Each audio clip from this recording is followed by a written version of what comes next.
Welcome to Jazz Guitar Weekly. Free jazz guitar lessons every single Monday, full of quick and helpful tips you can use right away to improve your jazz guitar playing. Sign up for the free weekly newsletter at jazzguitarguide.com/email. This week's chord of the week is a D-7 flat 5. This is the first chord of a minor 2-5-1 progression. And this is built with a root, a flat 5th,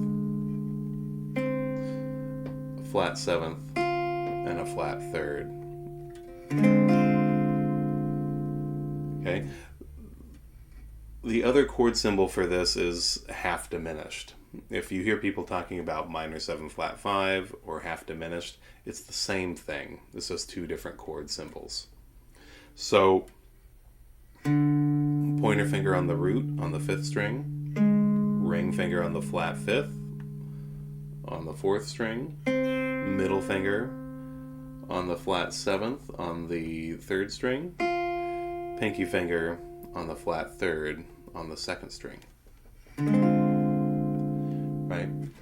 For moving this around the neck, whatever note is on that root is what minor 7 flat 5 chord you're playing, or half diminished. C minor 7 flat 5, E minor 7 flat 5, G minor 7 flat 5. Knowing your notes on your 5th string is going to be extremely helpful for you to be able to play this chord in any key.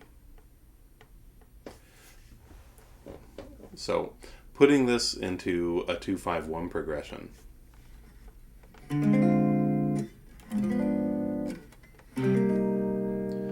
Right? So we're using some of these basic movable shapes.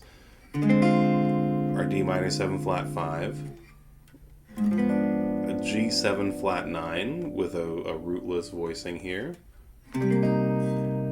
and a pretty common, you've probably seen it before, C minor 7 chord shape. So what's happening here, our bass note is jumping a little bit, which is, maybe for some people not as ideal for voice leading purposes. It works just fine in the context of what we're doing. Now what the melody is doing, the top note motion, is it's moving down a minor 3rd and then up a half step. So we have this nice kind of melodic feeling to the chord progression. It's always good to be thinking about what your top note is doing as you're playing these chords. Because even when someone else is playing an actual melody, there is some melody to what you're doing.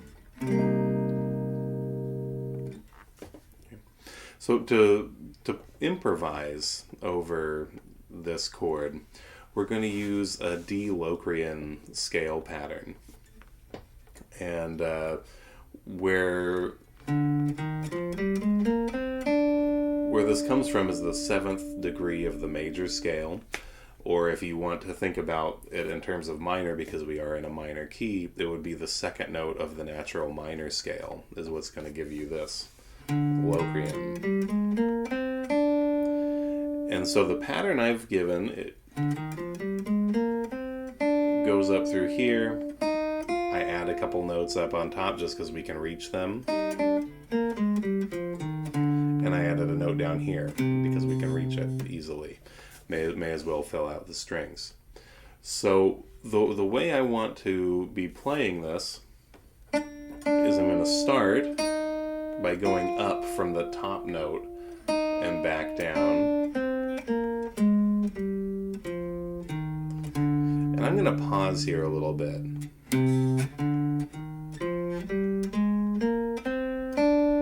Right, and that just helps me cement the sound in my ear a little bit better.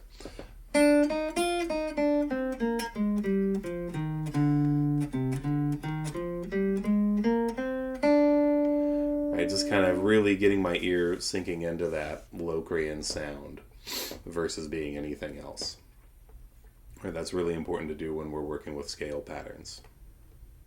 Playing a 2-5-1 using this chord, I have a starting on the flat third of the D minor 7 flat 5, and just descending through that scale,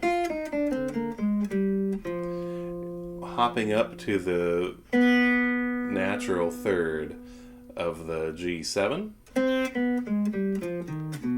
So this is an interesting sound. What we're doing is using the C harmonic minor scale to play over that G7. And what that gives us is the natural third, and following the rest of the line, fourth, third, flat 9 matches the chord, root, flat 7, flat 6, third. Right? Harmonic minor is a great tool to be able to play over the 5 chord of a minor 2-5-1 without thinking too hard. Because what are we doing? We're just following it back into C natural minor. Right? So we play over that G7, and then we go up to the 9 of the C, and following it up with the arpeggio that leads up to the 9. So we have this.